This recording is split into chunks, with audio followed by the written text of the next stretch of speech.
Start that now. So just starting our workshop session number, I think we're on 4. And just one last call to see if there's anybody from the any member of the public that is not on the CAP team that has any questions or comments they'd like to share. Okay. Sorry, I feel a little bit like that Ferris Bueller teacher. No, Bueller.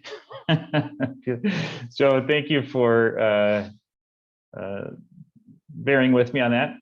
And I'm going to spam you one more time with the links. I see that we've got a few others that have been able to join us. Welcome, everybody. Thank you for joining us. Links in the chat box for the agenda and additional documents that you can share or review, consider in the breakout sessions and beyond. Okay. So the first thing, I want to back up just a tidge in terms of just sort of an overview of today's meeting and kind of where it fits within the sort of spectrum of what we're doing. So hopefully by now everybody's had a chance to explore the action finders for your sub-teams. If you have not had that opportunity, do not panic. That's totally okay. We have the balance of this month to be doing that, to be exploring and identifying potential ideas and just sort of brainstorming and getting ideas down on paper. And by the way, when I say paper, I mean the action finder, digital paper. So if you have not had that opportunity, that's okay. It's totally fine. We've got time to do that. Today's opportunity, though, is for us to come together as sub-teams and just share what you have seen. If you've had that opportunity, share if you're seeing things that you're excited about that you hadn't considered that are triggering new ideas. If you maybe haven't seen some ideas that you thought that you would have seen something that fit a certain perspective, and just sharing that kind of feedback with the intent of trying to together collaborate a little bit on brainstorming. You know, what's missing? What opportunities are out there that we should add to our list? What ideas are rattling around in our head that we should go ahead and get written down so we can evaluate it later? But where this fits in the spectrum is we are still in that process of sort of expanding. We're here in the brainstorming creative process. So we don't need to worry about evaluating options or ideas right now. We definitely don't want to kill ideas right now. Now is the time for us to just put stuff up on the wall, put things down on paper, put those ideas in the action finder or flag ideas that we like, and not worry too much about having to evaluate them yet. That'll come in the future when we'll start to then kind of whittle those down and review them against our criteria, and refining those ideas and eventually sort of prioritizing and deciding which go into the plan and which maybe get set into a parking lot area that can be available for the future. So today we're still in expanding. We definitely want to still be creating ideas, thinking creatively about how can we solve problems, sharing our thoughts with each other, and we, not trying to shut ideas down. Right now is all about creating ideas. So that's where we're at today. The next meeting is when we'll start to review potential actions against our criteria that will help us decide, hey, this action could fit us really well if we tweaked it A, B, and C. This action maybe isn't going to fit us quite so well in this area. Just an ability to start to evaluate them against each other. But now it's all about, let's be open and get ideas down. Before we get into our breakouts, though, I want to share, we've been, of course, doing public engagement all along. And we have a summary report. I'll share the full report with you following today's meeting, but I wanted to give you a high-level overview of kind of a summary of what we've discovered or what we've had. In the report, you'll see oh,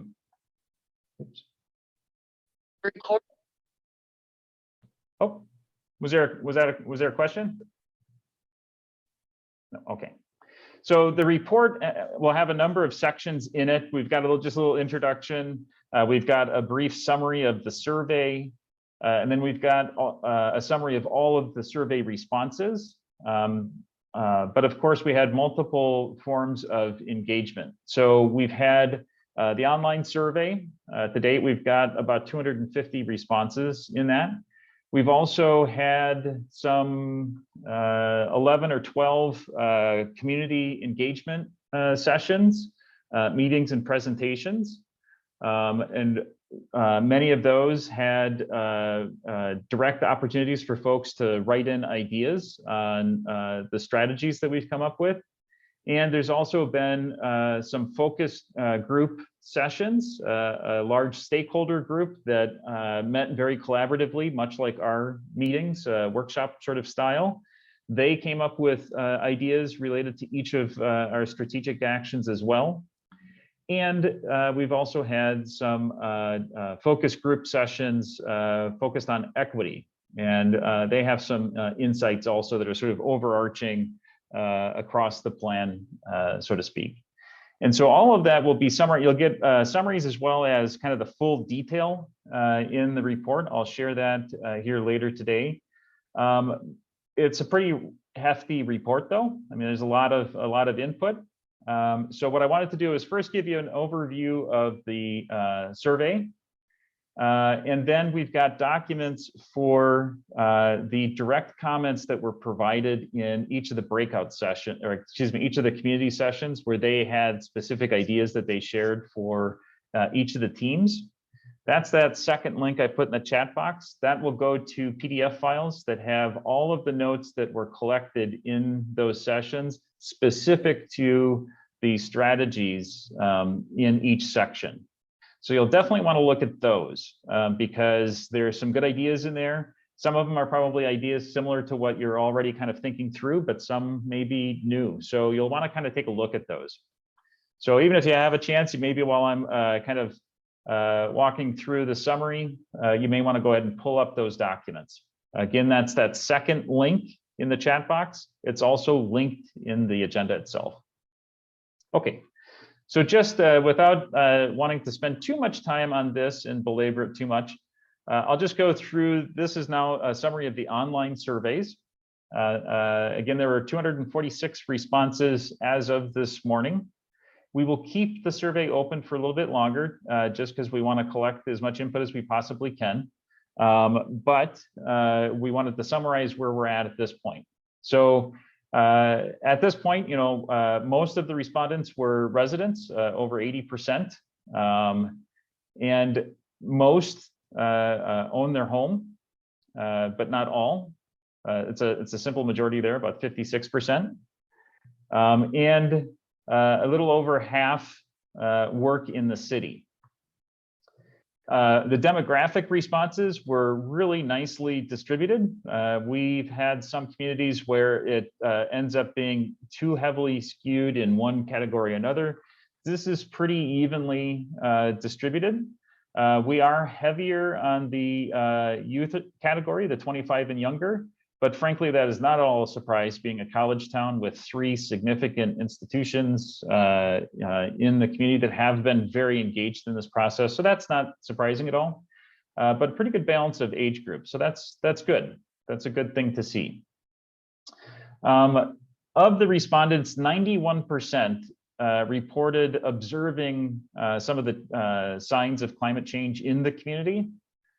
Things like change in weather patterns, higher temperatures, season shift, and flooding were some of the higher vote getters, so to speak. Meanwhile, 87% of respondents reported being personally impacted by some of those effects of climate change, including increased air conditioning use, increased contact with mosquitoes, ticks, longer allergy season, flooding or flood damage, and tree loss due to storm or flooding were the higher ones. So that's a pretty significant sort of finding, that we've got a vast majority of folks that recognize and see climate change impacts, as well as a vast majority that have had some sort of personal interaction with those already.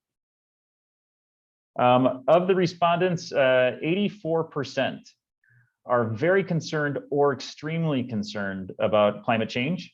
24% being very concerned, and almost 60% being extremely concerned. That's a pretty high number. The last couple of years, as we do surveys like this, we tend to see responses that are, over 70% in those combined categories, but hitting close to 85% is pretty high. And you can see here that some of the higher concerns that folks had were extreme heat, extreme weather events, larger swings in weather, availability of clean drinking water, ecosystem loss, risks to vulnerable populations, food insecurity concerns, and mental health concerns were sort of the higher areas of concern by respondents. The next section, I'm not going to go through in great detail. All of the questions that we asked have summaries in them so that you can see the full summary for all questions. But the ones that I wanted to scroll down to are related to the reactions of vote takers, of surveyors, to potential ideas within the each sector, or at least the mitigation sectors.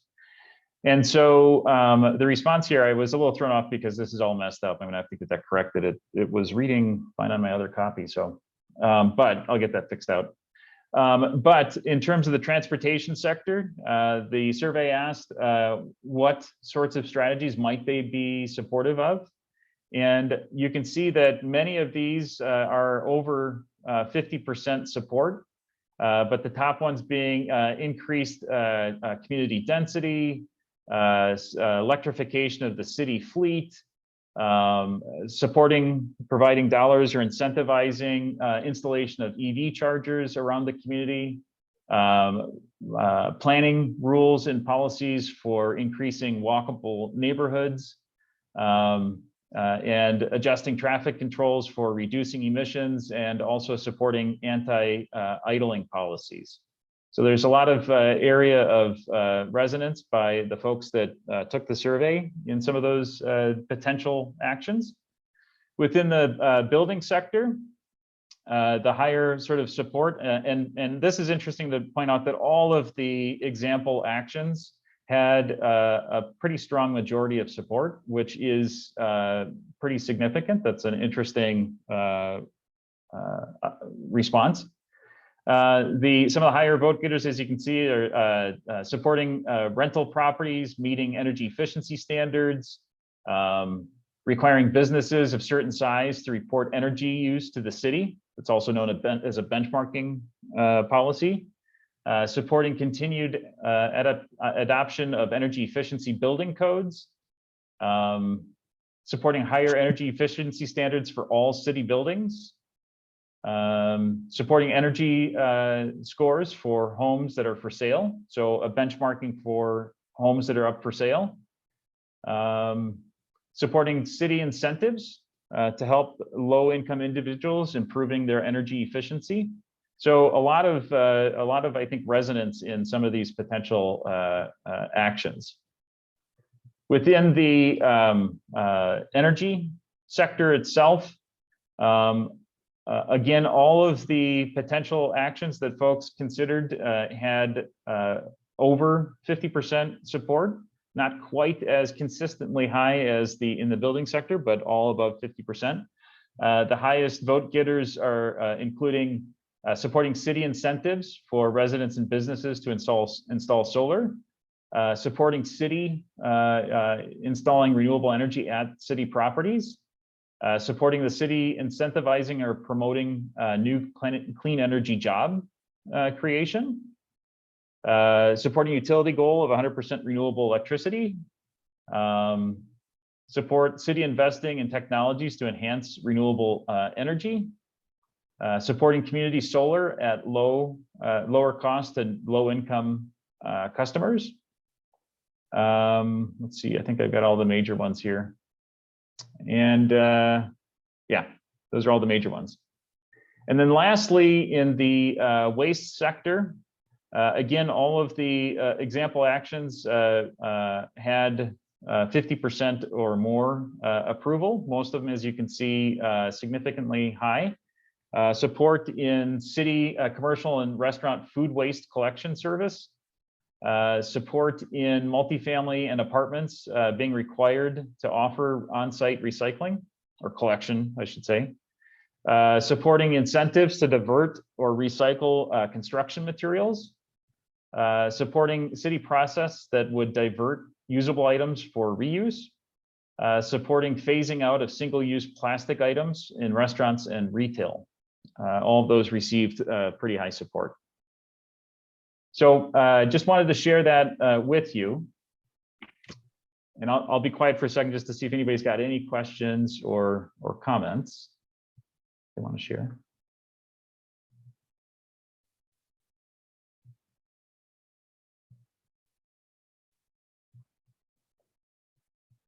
So this full document, again, I'll send out a link to it. It'll be embedded on the web page. It'll also be available for download right off of the team page. But I will send out a link in the follow-up email so you get it directly. And there's appendices that have all of the full, long response answers. So if any of you are interested in diving in a little bit deeper on what folks have said, that'll be available. Also included in that document will be, as I've indicated, some of the public meetings that we've had the ability to, there were 4 of the 11 or 12 events, 4 of them occurred since our last meeting together. And of course, at our last meeting, we kind of finalized our draft strategic goals for each sector. And so the 4 meetings that have occurred since then, we were able to get direct input on those draft strategic goals. And so those are the documents that they're linked in the agenda, also in the chat box, that second link that I put in there. And you'll see they're grouped for each of the sub-teams. And you'll see in there the responses that folks have. There's some great ideas in there, people brainstorming and sharing ideas. They're highlighted so you can see which group it came from, just so that you know. And then organized for each sector under their strategic goals. And in this instance, for instance, there may be some comments that are just overarching to the sector, so they show up at the top there. But the opportunity here is that you can just peruse these at your leisure. Certainly during the breakout sessions, if you want to take 5 minutes or so and just kind of read through them independently and pull out anything that interests you, that would certainly make a lot of sense. But you can also consider these over the coming next 3 weeks or so as we continue to brainstorm on potential actions. You will find, I think, inspiration in some of the comments that were received. Beyond using these comments here in today's breakout session and your own consideration, just be aware that we will also try to help to shepherd in any ideas that we're seeing that aren't necessarily already reflected. As we start to kind of help curate all of the actions from the group, starting at the next workshop and the one following that, we will throw ideas back out into play if we see comments from the public input that aren't reflected somehow. So don't feel too panicked that you don't want to miss comments. We'll help with that too. But we wanted to get them in your hands now so that you have a chance to explore them and consider them. And if you see something that's inspiring or that you think is a great idea, just add it to your list of potential actions. Okay. So I'll be quiet for a sec just to see if there's any questions or comments at all.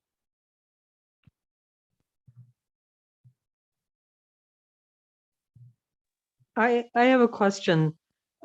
Is it possible going forward, at least for a couple of these meetings, that we might be able to meet in person with you zooming in? I'm just having a lot of trouble, even with 2 things, keeping track of all the papers and stuff. So I know that doesn't have to do with what you're talking about right now, but I just wanted to ask before I forgot. I think as a team, we can definitely explore doing in-person sessions. And let me think through the best way to kind of creating that. And I'm happy to be in person also. So maybe Lewis and I can do a little brainstorming on how best to explore that. Maybe we can find a way where there's options. I'm not sure. But I also want to make sure that we don't lose folks accidentally by switching. So I hear what you're saying, and I think it's a beautiful suggestion. So let me think through some logistic issues, and then we'll find a way of kind of touching base with the whole group about how might we be able to integrate that as an option. Okay, I think it's a really good point. All right, awesome. Any other questions or thoughts based on that high-level overview of the summary? And again, you'll get that document shared with you, but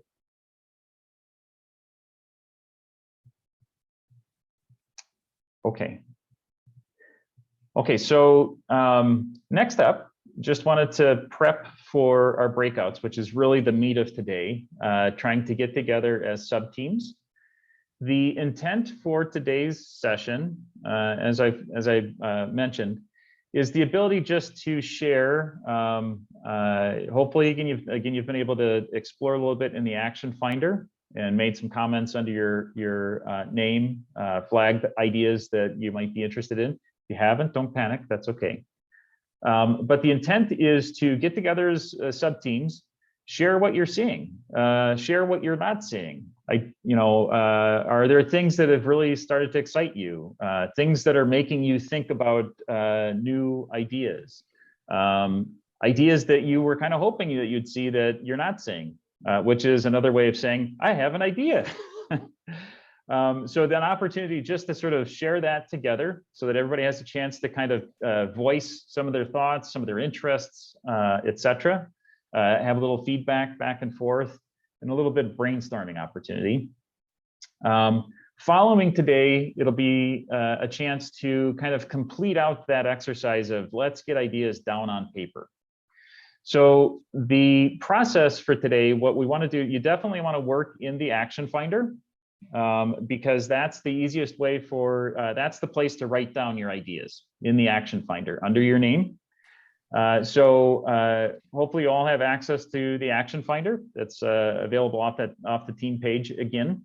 And I see, oh, thank you. Looks like Lewis tagged in the link to action finder. Thank you, sir. But if you can open up the action finder for your sub team, find your name. If your name is mysteriously missing, which I don't think we have that in any case, but if there is a mysterious miss, let me know. I can get it added ASAP. But what you want to do is, as you share with each other, if you have an idea of a new action, just drop down to the bottom, add that new action in. Or you can write it as a comment under a new action category under your name. If you're inspired by some of the input from a community member, you could search for actions that are similar to that by searching by keywords, or if it's a pretty holistic action by itself, you can write it in as a new action. But in today's conversation, basically use the action finder as your place for notes. That will help us all kind of keep all of our ideas in one spot so that they're readily accessible today and moving forward. So that's where we want to work. So again, today is just a sharing opportunity. You can go about it in a few different ways. You can do, teams can do round robins, each person taking a couple minutes to just share what they're seeing, reading off every single action if they want, or identifying, hey, in general, this is the kind of thing that I'm excited about. These are the things I feel like are missing. So that's one approach to do, is just a round robin. Another approach is, because we've got the public input documents, you could take a few minutes to read through that for your section. Everybody read through that independently, and then come back together and do a round robin on, what are your reactions to what you're seeing. So those are two different approaches, but it's entirely open for the sub-team to kind of feel through how you most would like to use this opportunity to brainstorm together. Okay. Any questions whatsoever? Ed, I've got a quick question. If multiple sub-team members are within the Action Finder tool, and, we're all looking at the same shared spreadsheet. If one person is making changes like filtering or, scrolling, is everybody going to see those changes, or is it kind of, do you know if we can all be sort of doing our own thing and looking for things at the same time? You can all be, so you can definitely, first of all, you can definitely all be in there writing stuff, making comments without, as long as you stay in your lane, you won't write over somebody else's comments. So that's a definite go. The other thing that if you change the view, there will be a dialog box that comes up, and I can't recall exactly what it says. It's something along the lines of, do you want to apply this to everyone's view or just your own? Something like that. And you say just your own. And that way I can be looking at it. I can collapse the list in one way if I wish, and somebody else can be looking at it and collapse it in their own way if they wish, and they shouldn't damage each other, shouldn't impact each other. Got it. Thank you. You bet. Okay. Any other questions, thoughts, issues? Should have started off to see if anybody has a joke too. Well, sometimes I regret doing that. I've had people give jokes that I wish they wouldn't have. It's so hard in Zoom though, right? It's so impersonal feeling. Okay, so I'm going to go ahead and open up the rooms. If anybody has a challenge getting to any of the documents that I've identified, just let me know. I can help you get documents. You should all have the ability to join a room now. If anybody needs help getting into a room, just let me know. I can nudge you in.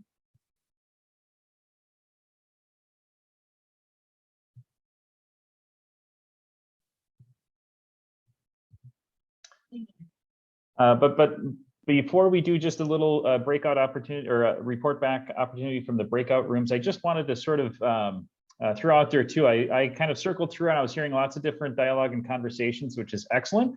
The thing that you want to make sure that you keep in mind is that if there were any ideas that were talked about today, any ideas that came up in those conversations that you want to be able to bring forward, just make sure that they get written down in the action finder. It can be under your name or as a new action, just at the bottom of the list.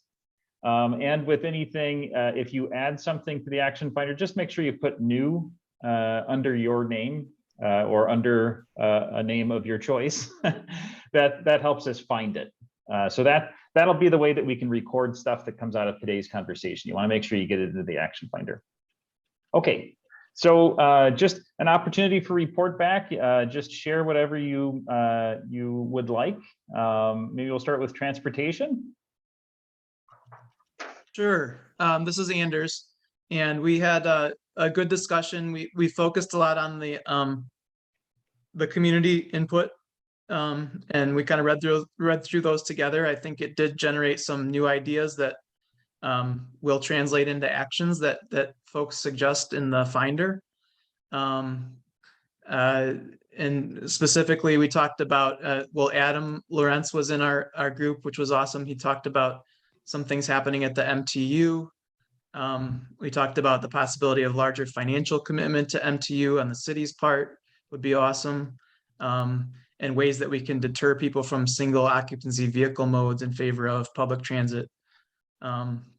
Discussed electric vehicles and the need for education related action items. So we're going to focus in on that when folks are looking through.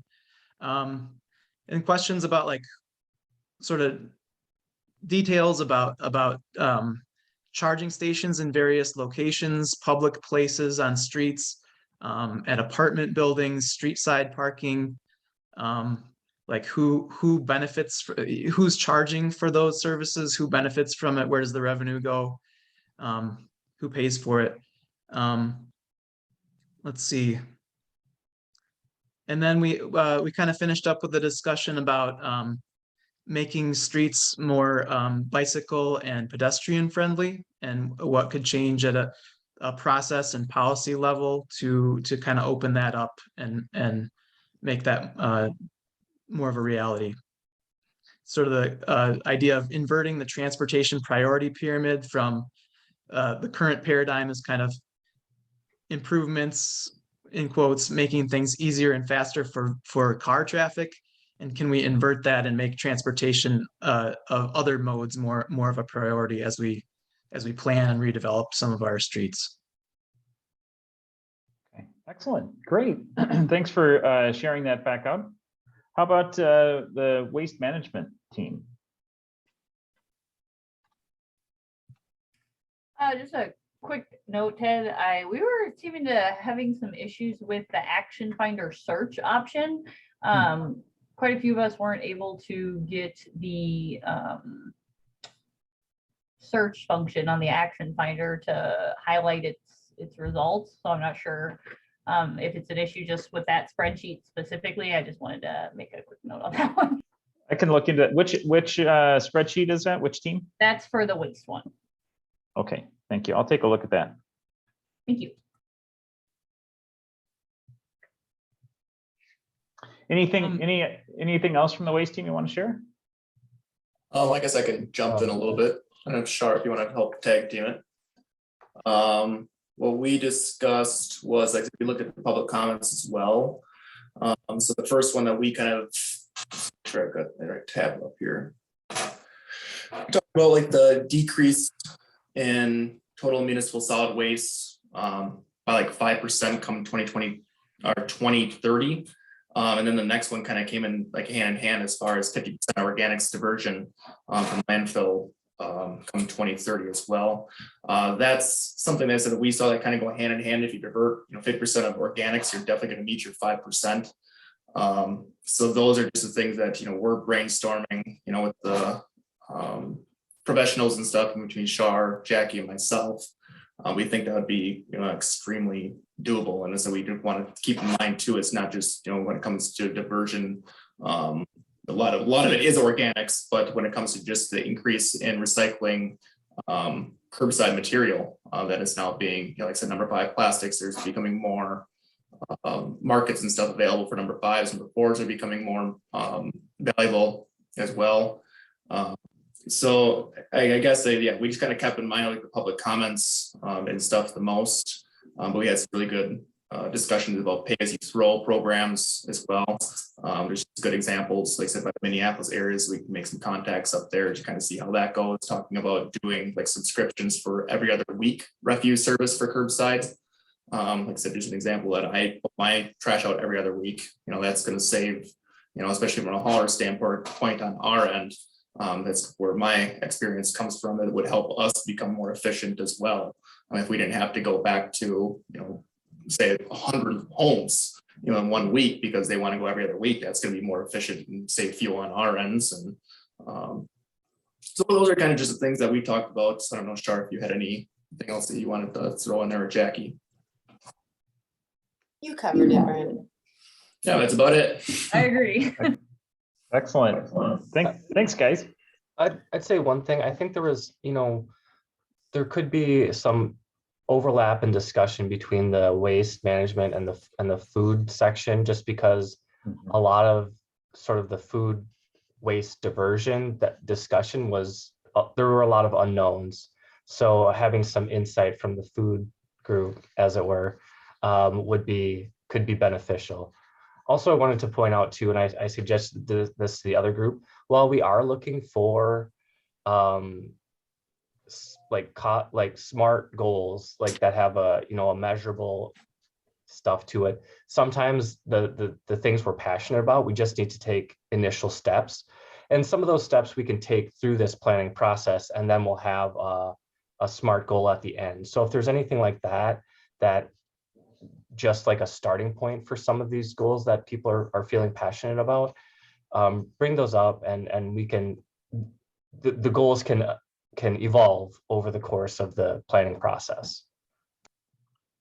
Absolutely, yeah. And frankly, there are some things where just some things end up being a little difficult to figure out how to do a truly quote unquote smart goal. And that's okay. We can work it through and things will continue to evolve. That's a great point. Awesome. Thank you. How about the food team? Looks like I saw a message that was it Jamie? Yeah. I'll kick in because I was eating my food while we were chatting. We also had issues with the spreadsheet, but we had a really good discussion. We asked a lot of questions. Obviously, Ted, you were in our group for a while. But we started out talking about the crisis of succession planning for agricultural farmers and also focusing on removing barriers for minorities and then trying to tie those two together. So we did add a new action plan. I'll just read it. So explore diversity in La Crosse County and utilizing incentive programs and educational programming to encourage diverse populations for potential succession planning of our aging agricultural workforce. So we kind of discussed that pretty heavily at the beginning. And then we kind of got, Dorothy had a really good explanation on like policy and, you know, how can we get the incentives of these programs to the public without forcing them on them, essentially just to motivate the public to follow some of these action plans. So that was really good discussion as well. Learned a lot from Dorothy. And then part of that diversity was, it's a good question for you, Ted, is we were curious on the outreach of getting diverse people or diversity and minorities within this CAP group, because it's hard to think of these action plans. And Laura has said that you were working with someone with outreach, but we were kind of curious on how that's been integrated into this program within the CAP, because it would be nice to have those outside perspectives. Because like in my mind, those people are probably out working on their farm right now, or, you know, they're not involved with this process, and we would probably really benefit from their opinion as well. So yeah, so I think that was mostly, and then we talked about budgeting and stuff like that a little bit, but yeah. Excellent. Yeah, and I can say that in terms of outreach, our partner Huda has been doing specific outreach to groups that can help represent or connect in with underrepresented populations, and she's been doing listening sessions. The summary report that I'll send out today will have a preliminary summary of the comments that she's collected. There are a couple other sessions that she's still in the process of, so that'll be updated. But I will say that I don't think any of the groups are farming groups. So unfortunately, if you guys know of one that you think we can connect in with, we can continue to outreach and try to connect in with them. So if you know of a group, just let me know, send me a note, email or chat in the box here, and we'll add that to Huda's list. So great. Ted, I just want to add one other thing too, is this plan is for the city. It's not for the county. So it's really difficult to, and there's not very much agricultural land in the city. So when we're thinking about farmers, it needs to be from a framework of what can we in the city do, like have CSA pickups and drop-offs or that kind of stuff. Like we're not, I mean, the stuff that we're doing for farmers in the surrounding area is really indirect. So I think we keep in mind that we're focused on the city. Great, excellent comment. Thank you. Okay, let's do a 5-minute bio break. I know it's not too much, I'm sorry, but give a little chance. So do a 5-minute bio break, then come back and we'll open up the second breakout groups. Okay, so 12:40. Thank you. Just a little recording in progress. Okay, so just we'll take just a couple minutes again, just for any sharing that you may want to provide. Feel free to just share whatever you think is pertinent. So we'll take maybe 2 minutes apiece on each of the teams, and then we'll take a 5-minute break and then do the last round. So let's see, maybe we'll start with buildings. Hi, this is Anders. And yeah, we had a productive discussion in the Buildings and Energy sub-team.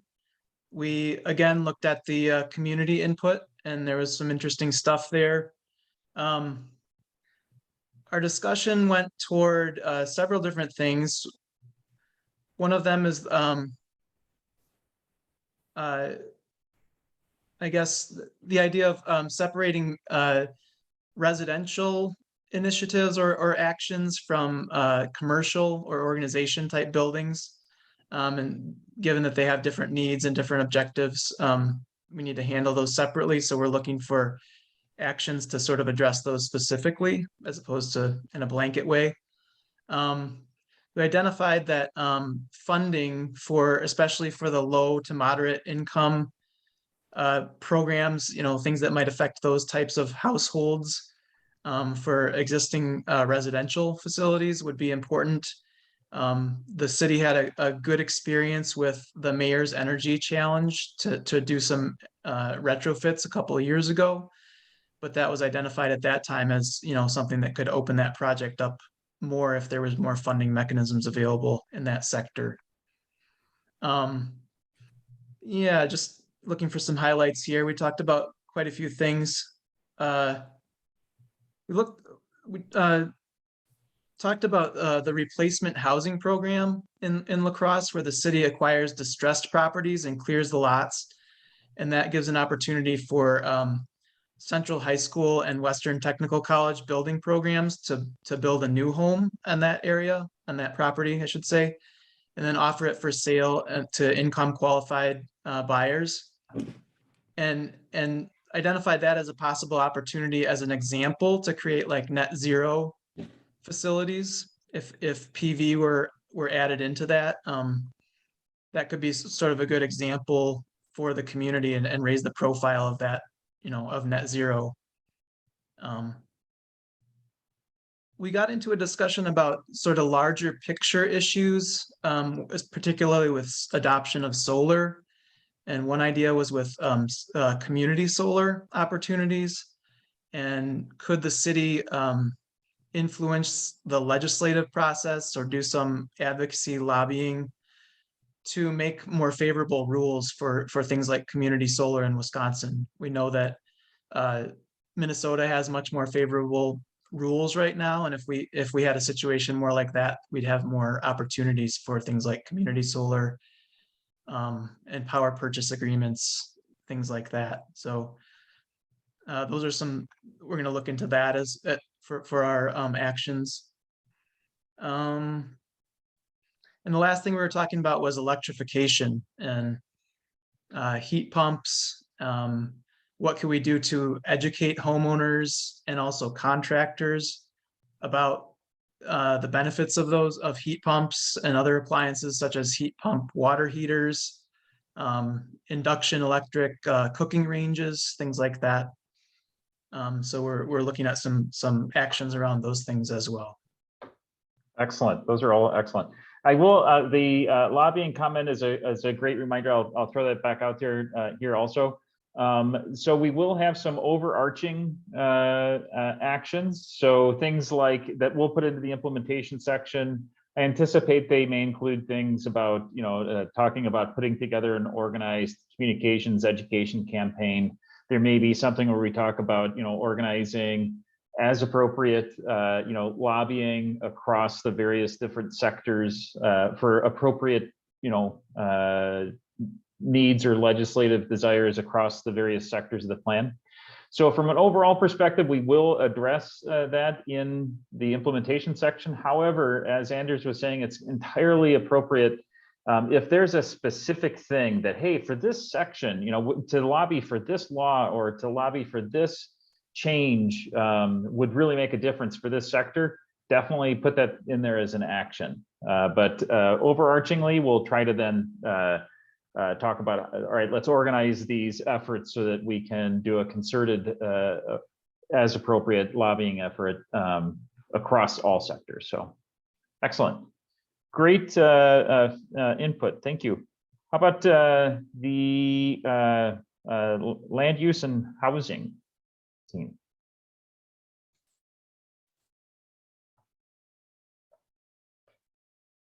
I'd say one of the big issues we faced was we were talking about density and just making that appealing, or talking about the appealing side of it. We're not just talking about packing people like sardines. We're talking about closer access or proximity to services and easier alternatives to driving and having to search for parking. So walking, biking, and taking a bus.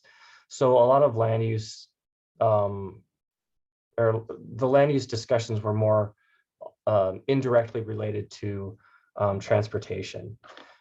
We also talked a lot about what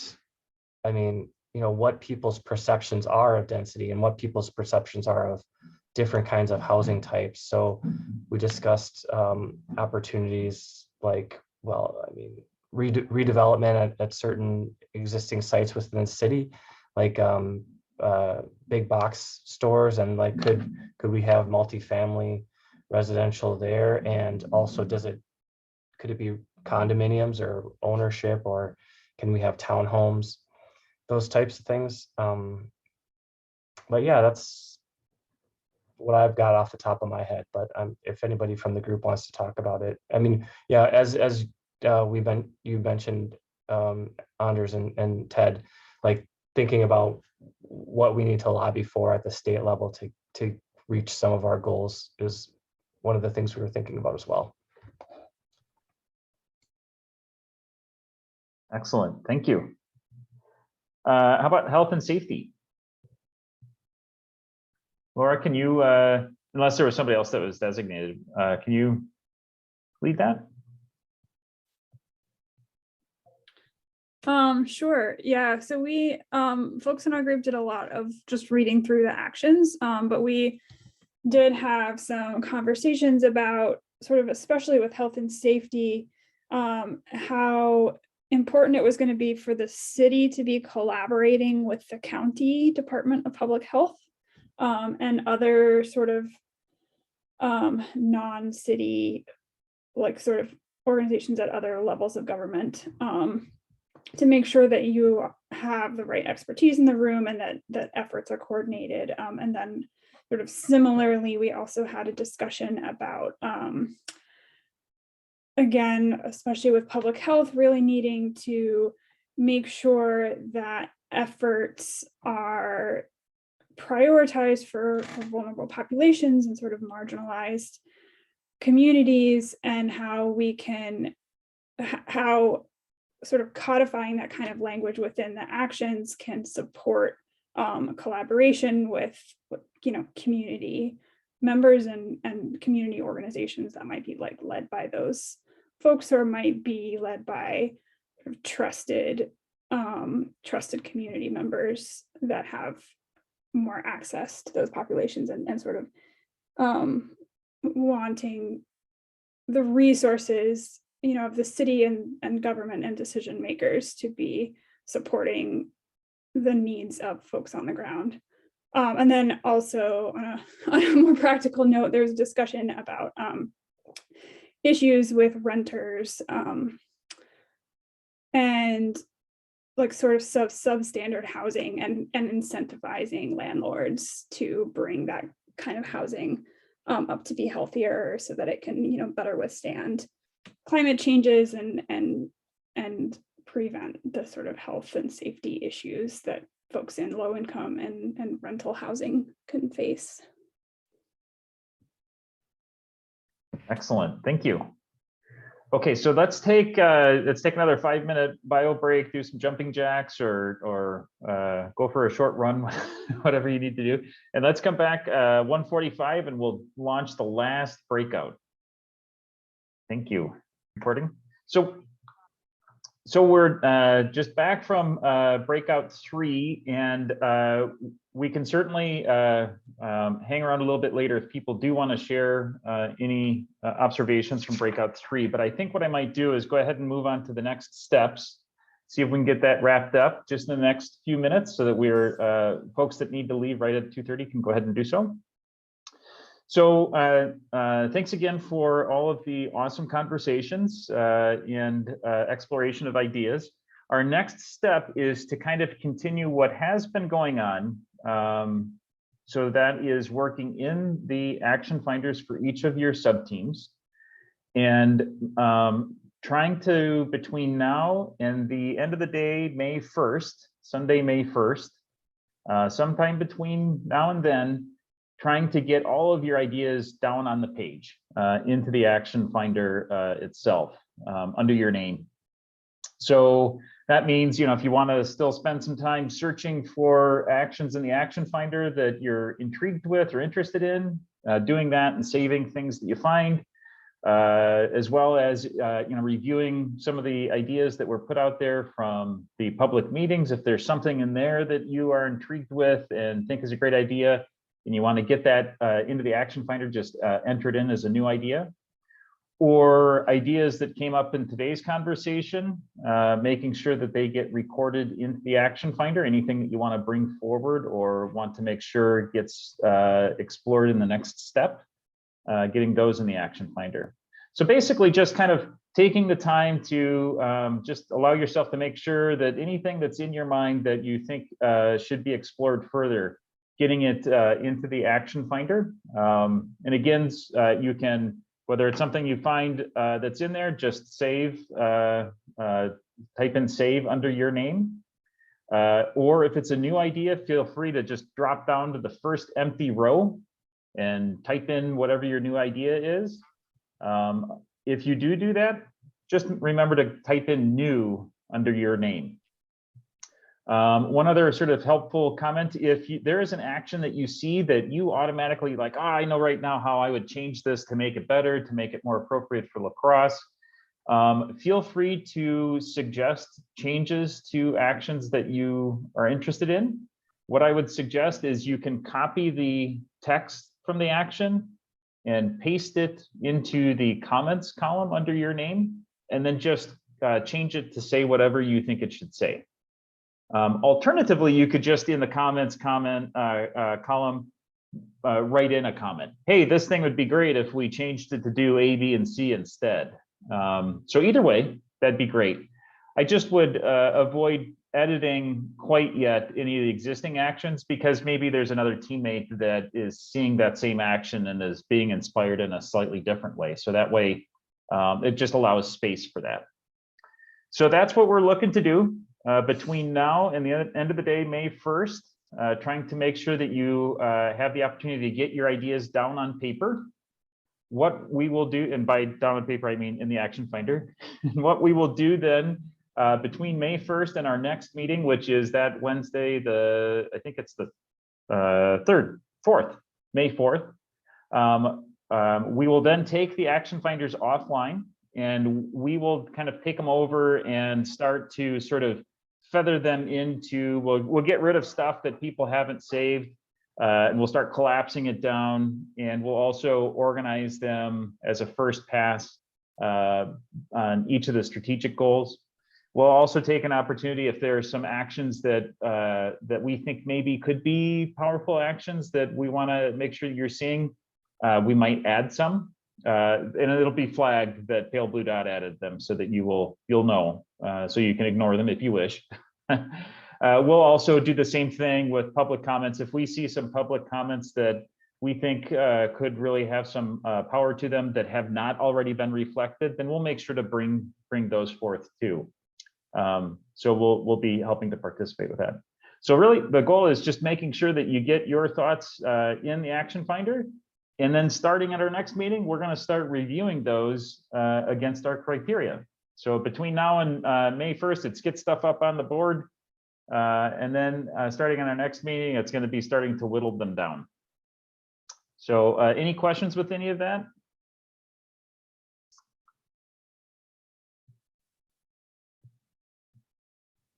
Okay, not seeing any. Thank you so much, everybody, for your participation. It's a long afternoon, but I was hearing great conversations all the way through to the end. So hopefully you guys had good interaction time. So with that, we'll just go ahead and we'll close out the meeting. I'll hang around if there's anything anybody wants to chat about, but thank you so much.